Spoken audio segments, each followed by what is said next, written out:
Проектот Младите и медиумите визави родово сензитивните дезинформации е проект кој што е финансиран од организацијата Медиум и Институтот за човекови права од Скопје, а го спроведува Рурална коалиција во соработка со Правниот факултет и со нашиот локален партнер Медиум ТВ Ускана. Главната цел на проектот е да ја зајакнеме медиумската писменост воопшто на локалното население, вклучувајќи ги тука и учениците и студентите. Меѓутоа, кога станува збор за родово сензитивните дезинформации, да ја зајакнеме медиумската писменост и познавањата, како и капацитетите кај локалните новинари. Зошто токму се одлучивме за овој проект е што во последниве години многу е голем напливот на родово сензитивните дезинформации кои што се јавуваат, а не толку често се препознаваат од страна на пошироката јавност, а уште пак помалку од страна на младите. Свесни сме дека младите се тие кои што и најмногу ги користат меѓу другото социјалните медиуми, дигитализацијата е во подем. Меѓутоа,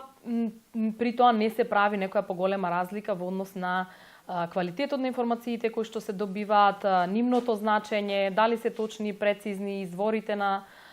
информацијата од каде доаѓа и така натака. Токму затоа се одлучивме да најпрво во рамките на овој проект направиме едно истражување во кое што ќе ги видиме перцепциите и ставовите на младите околу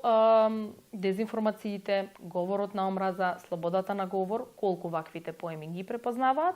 и секако колку сметаат дека имаат капацитети и медиумска писменост. Самото истражување го спроведовме со 150 испитаници вкупно од територијата на општина Кичево, на чија што територија се спроведува проектот. И имавме можност, меѓу другото, да видиме дека повеќе од половината од испитаниците, односно над 50%, сметаат дека и не се доволно медиумски писмени и дека тука им се потребни дополнителни јакнења на нивните капацитети. Исто така, она што го видовме, а да речам што е позитивно, е што разликуваат, што представуваат родово сензитивните информации, зошто родовата еднаквост е важна кога станува збор за информирањето,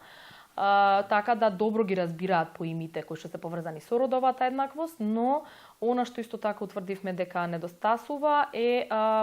делот на нивните знаења и капацитети во препознавањето на дезинформациите и лажните вести. Загрижувачки исто така е фактот што само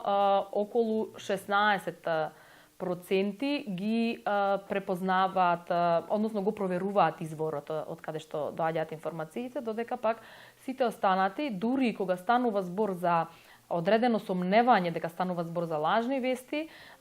истите понатаму не одат еден чекор понатаму младите да ги проверат колку истите се веродостојни и дали истите се базираат на одредени докази и факти.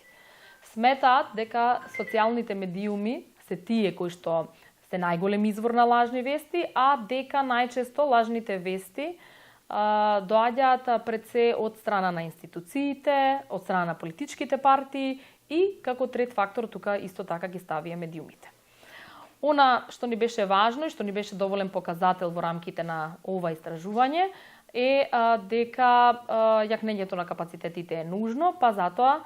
и спроведовме една обука во соработка со Правниот факултет од Кичево, каде што студентите имаа можност, меѓу другото, да од страна на професор на факултетот добијат подетални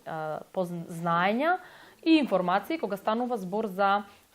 воопшто за лажните вести, за говорот за омраза, работата на медиумите, новинарството и така натака. А она што беше од особено значење е практичниот дел, односно вклучувањето на студентите директно во изработката на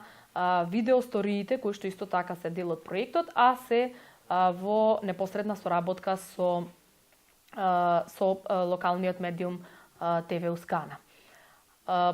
Всушност, ова се и целокупните активности кои што беа спроведени во рамките на проектот, а сето тоа беше проследено и со соодветна промотивна медиумска кампања на социјалните медиуми, како извори на информации кои што најчесто и ги користат младите.